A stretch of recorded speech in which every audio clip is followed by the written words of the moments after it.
So Gottmik is talking about her book she put out, right? And I went to that book launch because I like to support the divas and the dolls. Wow. It was well attended, but it wasn't a club environment. I thought it was going to be... Oh. Bring back my girls, RuPaul famously said. Now, here they are again in RuPaul's Drag Race. All Stars 9. Andrea Paris Van Michaels, Gottmik, Georges, Nina West, Plastic Tiara, Roxy Andrews, Chanel, and Vanessa Banji are the returning queens, and they're doing something good for the world. In a new twist, they're no longer competing for prize money.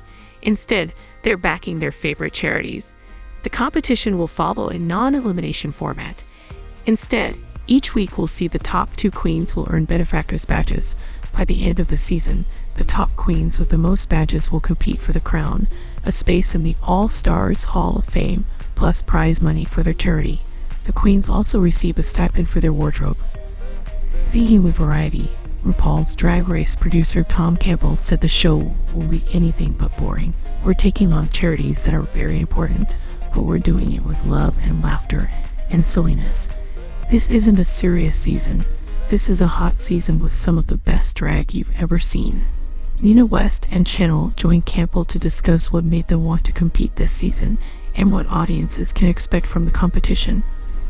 Tom, what was the genesis of deciding on this new format and the focus on donating to charities that the queens believe in? COMCMPBLL. It all started with Carson Kressley. He met Terrence Mack, co-founder and president of the Palette Fund, which puts emphasis on different LGBT+ causes. Terrence said he wanted to be involved in Drag Race. Back on All Stars Season 7, we did an episode where the queens were playing for their favorite charity. It felt good, and the producers thought, what if we did a whole season where they're playing for charity? And we just loved it. It felt like something fresh and new. Can you disclose how much wardrobe allowance the queens got? Being a drag queen and creating those looks doesn't come cheap. PBLL, we gave them a wardrobe allowance. Let's just say it's a fair amount. When it comes to the competition, it's a playful one, and every queen had an opportunity to make money for their charity. So it's sort of a win-win. What are you most eager to get redemption for on going into the show? SHNL, I don't know if it's about the idea of getting redemption or redemption. Having been the OG, the first queen to literally ever walk on set when the series began, we knew nothing of what the show was to become. It was on logo and there was no blueprint. There wasn't a template. I had no idea what was going to be happening. At this point, I felt I didn't have to be a beginner of something. Being that it was a charitable season was a must for me. I loved the idea of giving back, and it was very much a no-brainer. And to be a part of this season with the best of the best and the most versatile queens. We truly all bring something so magical and unique to this season, but in such different ways that the caliber, the differences in camaraderie really create something beautiful and magical. NINAWEST, I love my season 11. I feel like the show set me up for so much success. I had a controversial elimination, and I wouldn't have changed a thing. Everything went the way it did because it told my story. One of the things that's really important to point out is that the producers on Drag Race do a really eloquent job of telling our stories. I felt like my story was told, and I felt like I didn't have any punishment. I didn't need a redemption. People got to know me for who I really authentically am, and they saw me share a story that I never intended to share. That connected me with millions of people around the world. It changed the whole trajectory of my career. My reason for coming back to All Stars was because a giant part of me is devoted to charity and to organizations that try to uplift and amplify people's lives and provide agency. So when I was asked, and this is the 3rd time I was asked, I said yes. It is still competitive, but what was great was the fact that we were all playing for different charities, and what mattered to me was the Trevor Project. So I jumped at the opportunity. Chanel, you're competing for the Anxiety and Depression Association of America. Can you talk about your chosen charity? SHANEL, it is something extremely near and dear to my heart as someone who is a sufferer of anxiety, not so much depression. Anxiety is something that started and stemmed from my childhood with an upbringing that I had, very specifically from my grandparents.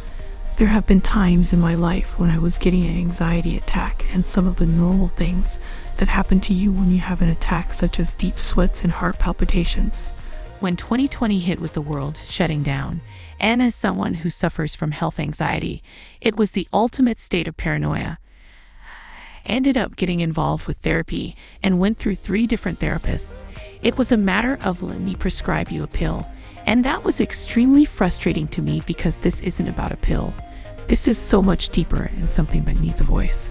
So, this charitable season, and with the ADA, it showed me that there are organizations out there and people who go through the same thing. For me, having this platform and voice, I want to be able to show the world that if it's something that I can deal with and I can come to terms with and be honest about, that it hopefully will give a voice to other people dealing with the same thing. ADA gives you the tools and assets to help find the tools you need. So what can we expect if we're not going to see eliminations? CMPBLL. You're going to see fierce competition and insane, amazing wardrobes. The challenges that we had during the season were phenomenal, and there was a lot of camaraderie. There's a lot of love between the girls on the show. You may recall from All Stars Season 7, there was a platinum plunger. Well, there's another device to stir things up a little bit. SHANL.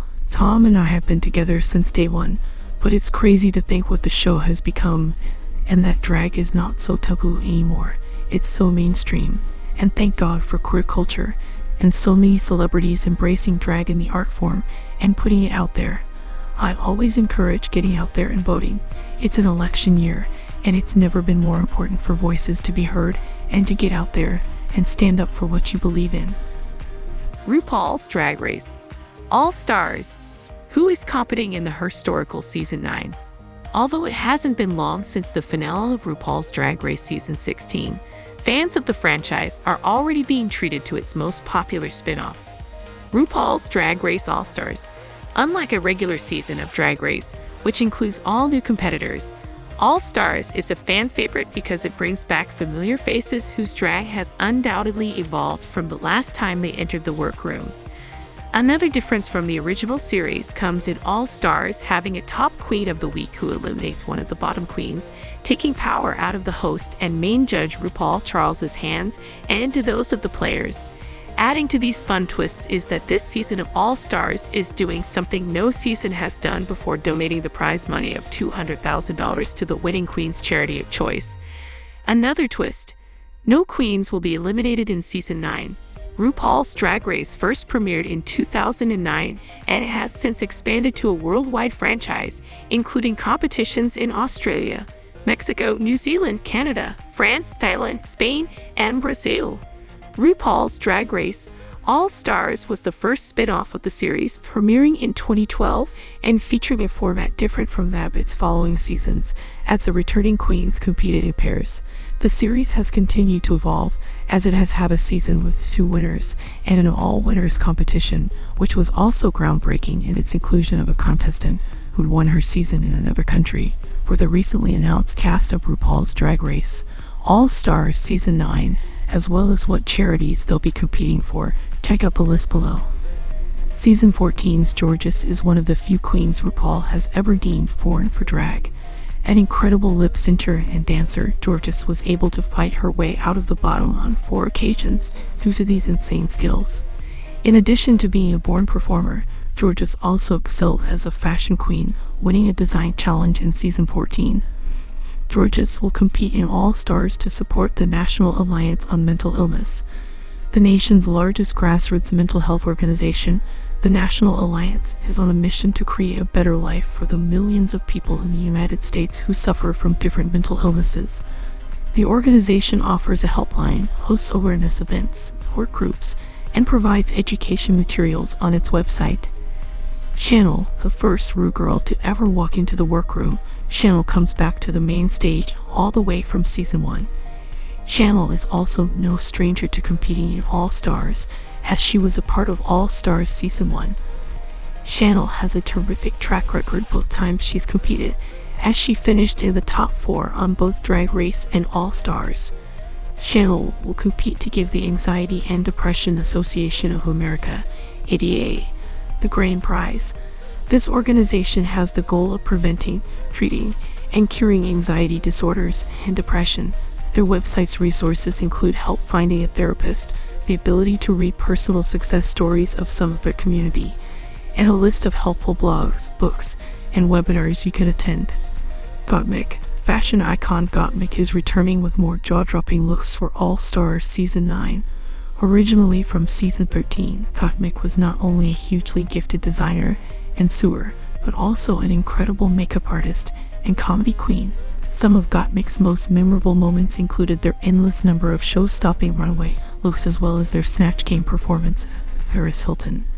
If Gottmik wins the grand prize, they will be donating the money to Trans Lifeline.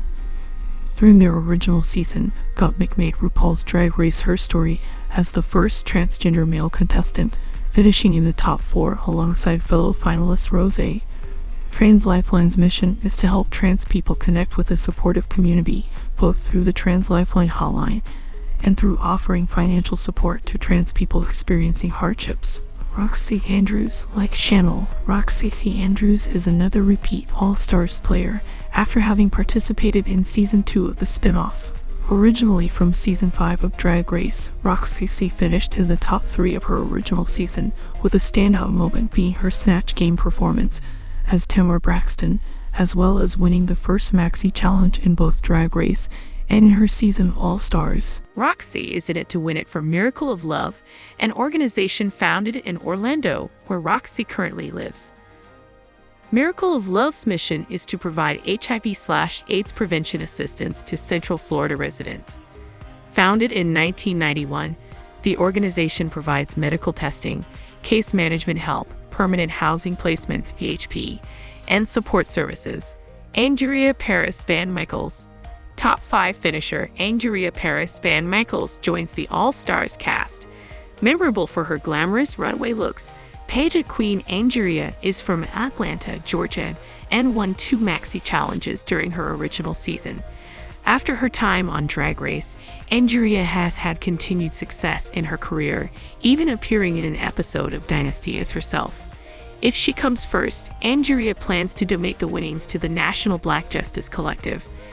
This organization, which was founded in 2003, is deemed America's leading civil rights organization.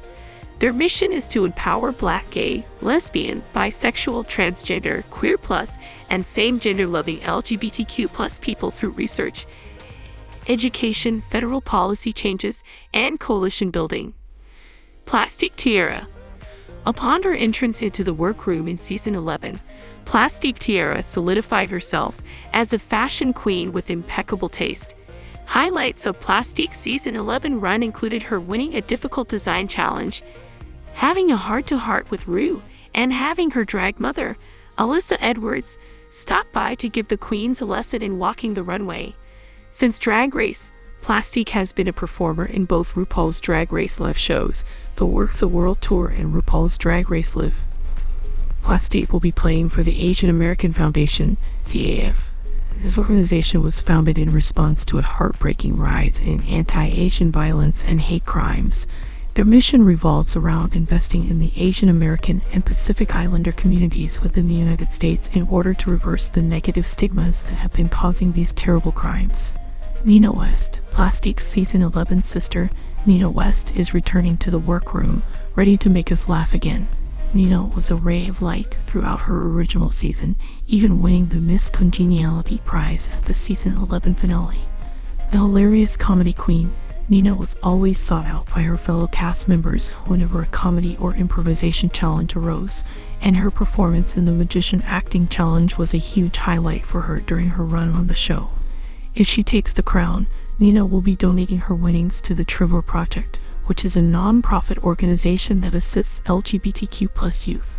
Founded in 1998, the Trevor Project is the leading suicide prevention non-profit organization for LGBTQ+ youth. They provide their community with information, support, and a crisis hotline 24 hours a day, every day of the year. Vanessa Vanjie. Before Vanessa Vanjie's Season 10 exit, a queen had never been asked back to RuPaul's Drag Race for going viral on their elimination. In fact, Vanjie's exit monologue was so memorable that fans wanted more from her immediately. brought back for season 11, Vanjie proved that second chances can change everything and placed in an impressive 5th place her second time around. One of Vanjie's most memorable moments involved the improvisation challenge, where she played a Britney Spears superfan in a church setting. Vanessa Vanjie will be competing for the American Society for the Prevention of Cruelty to Animals, ASPCA. Founded all the way back in 1866, the ASPCA is the first animal welfare organization. The foundation continues to lead in the fight against animal cruelty and provides life-saving medical care, as well as disaster response, rehabilitation, and behavioral programs for our furry friends. Please don't forget to like, comment, share, and subscribe to my YouTube channel. Thank you for watching.